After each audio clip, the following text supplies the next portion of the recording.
Hi guys, ഇന്ന് സ്പെഷ്യലായിട്ട് chicken breast കൊണ്ട് ചിക്കൻ പൊട്ടിത്തെറിയാണ് ഇന്നത്തെ സ്പെഷ്യൽ ഉണ്ടാക്കുന്നത്. ഇന്ന് ചിക്കൻ്റെ ബ്രസ്റ്റ് അത്യാവശ്യം ഇതുപോലെ ബ്രസ്റ്റ് നടു പിളർത്തിയിട്ട് 2 കഷ്ണമാക്കിയിട്ട് ഇത്രയുള്ള രീതിയിൽ കട്ട് ചെയ്തെടുക്കുക. അതിനുശേഷം ഒരു ചെറുനാരങ്ങയുടെ നീര് ഇതിൽ ഒഴിക്കുക.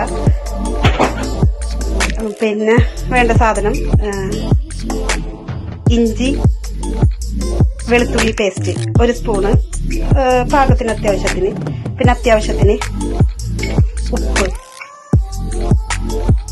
ഉപ്പിടുക.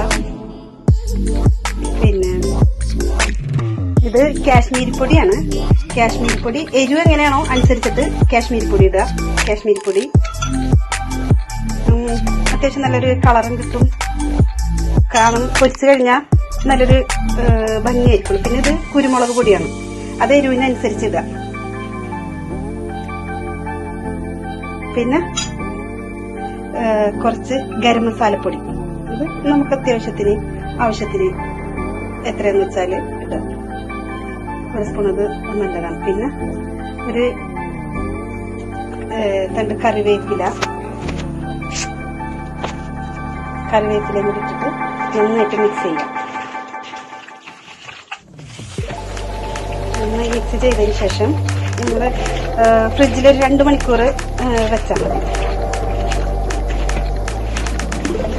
നന്നായിട്ട് കുഴച്ച് ആ മസാല ചെറുനാരങ്ങ നീരും ഉപ്പും കുരുമുളക് പൊടിയും ഇഞ്ചിയും പച്ചമുളക് പേസ്റ്റും എല്ലാം മിക്സായി വേപ്പിൻ്റെലൊക്കെ ഒരു സ്മെല്ല്, ഇത് കുഴക്കുമ്പോൾ തന്നെ ഒരു നല്ലൊരു സ്മെല്ലൊക്കെ വരുന്നുണ്ട്. അപ്പോൾ ഇത് നന്നായി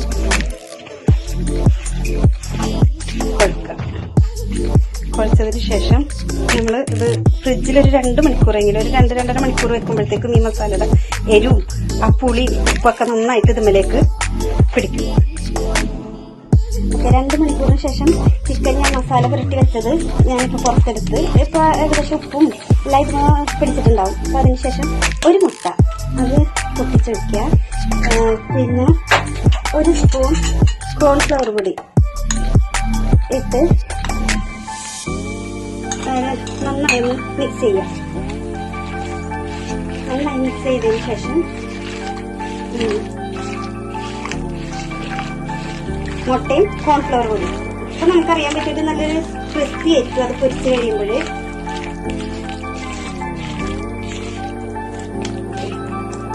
അതിനുശേഷം ഇത് സമൂസ ലീഫാണ്. അത് കുറച്ച് ഞാൻ ഇങ്ങനെ വെട്ടി വെച്ചിട്ടുണ്ട്. അത് ഇതേപോലെ ചെറുതായിട്ട് ഇങ്ങനെ വെട്ടാം. കുറച്ച് ഞാൻ വേഗം ഒരു ഇതാവാൻ വേണ്ടിയിട്ട് വെട്ടി വെച്ചതാണ്, വേഗം ഒന്ന് കഴിയട്ടെന്ന് വിചാരിച്ചിട്ട്. അപ്പൊ അത് ഇതേപോലെ വെട്ടിയതിന് ശേഷം വെട്ടുക. ഓക്കെ, അത് വെട്ടിയിട്ട് ചിലത് ഇങ്ങനെ കട്ട പോലെയൊക്കെ ഇരിക്കും. 2-3 ഒക്കെ ആകുമ്പോൾ ഇതിങ്ങനെ കട്ടപ്പോൾ നമ്മൾ ഒന്നിങ്ങനെ വിടർത്തി ഒക്കെ ഒന്നിട്ട് കൊടുത്തു കഴിഞ്ഞിട്ടുണ്ടെങ്കിൽ കുഴപ്പമില്ല. കണ്ടോ ഇതിരിക്കണുണ്ടോ? അപ്പൊ അതേപോലെ നമ്മൾ ഫ്രീസറിനൊക്കെ എടുക്കുമ്പോൾ ഇതിങ്ങനെ ഇത്തിരി നേരം കഴിഞ്ഞാലും ഇത് ഇതേപോലെ ഇരിക്കും. അപ്പൊ അതുപോലെ അടർത്തിയിടുക. അതിനുശേഷം സ്റ്റിക്ക് വാങ്ങിച്ചിട്ട് അതിൽ ഓരോ ചിക്കൻ പീസുകൾ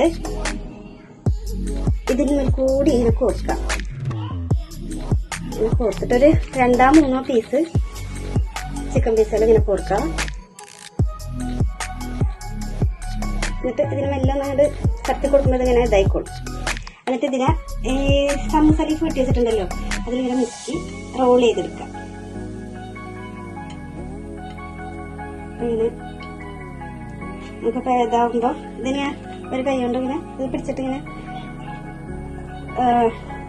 ചുറ്റിയെടുക്കാം. പിടിക്കാൻ വേണ്ടിയിട്ടൊന്ന് മെല്ലെ പ്രസ് ചെയ്ത് കൊടുക്കാം. ഓക്കെ, ഇത് സെറ്റായിട്ടുണ്ട്. ഇടക്കൊക്കെ വിട്ടൊക്കെ പോകാം. ഇത് അതുപോലെ നമ്മൾ വീണ്ടും ഇതേപോലെ തന്നെ ചെയ്യാം. ചിക്കൻ ഇങ്ങനെ ഇതിൽ കൂടി കൈയൊക്കെ നോക്കണം കേട്ടോ. ഇത് ഭയങ്കര ഇതിൻ്റെ ഫ്രണ്ടിൽ ഇങ്ങനെ ഒരു ഇതായിട്ടിരിക്കുന്നതുകൊണ്ട് കൈമ കുത്താതെ നോക്കുക. ഇവിടെ കണ്ട ഒരു മുന പോലെ, അത് ശ്രദ്ധിക്കുക. നോക്കി വീണ്ടും നമ്മൾ അതുപോലെ തന്നെ ചെയ്തെടുക്കുക. ഇതിനിങ്ങനെ പൊതിഞ്ഞ് നല്ല ഇതിൽ പൊതിഞ്ഞ്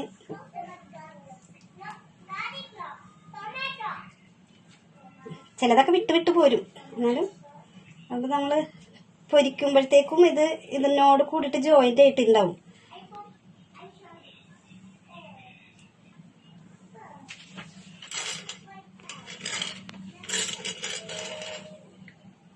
ഓക്കെ, ഇനി ഇത് നമുക്ക് പൊരിച്ചെടുക്കാം.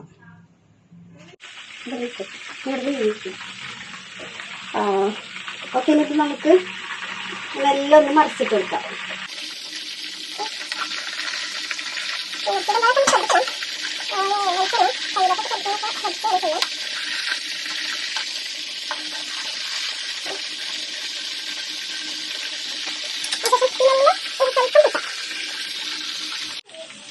ഇപ്പം ഇത് ഒരു പാകമായിട്ടുണ്ട്. ഇനിയിപ്പോൾ ഇത് നമുക്ക് കോരിയെടുക്കാം. ഒക്കെ ഇപ്പോൾ സെറ്റായി. കോരിയെടുക്കുകയാണ്. നമ്മൾ ഓരോന്ന് പാത്രത്തിലേക്ക് വെച്ച് കോരിയെടുക്കുമ്പോഴൊക്കെ ശ്രദ്ധിക്കണം, കൈ ശ്രദ്ധിക്കണം. വെളിച്ചെണ്ണ ആയതുകൊണ്ട്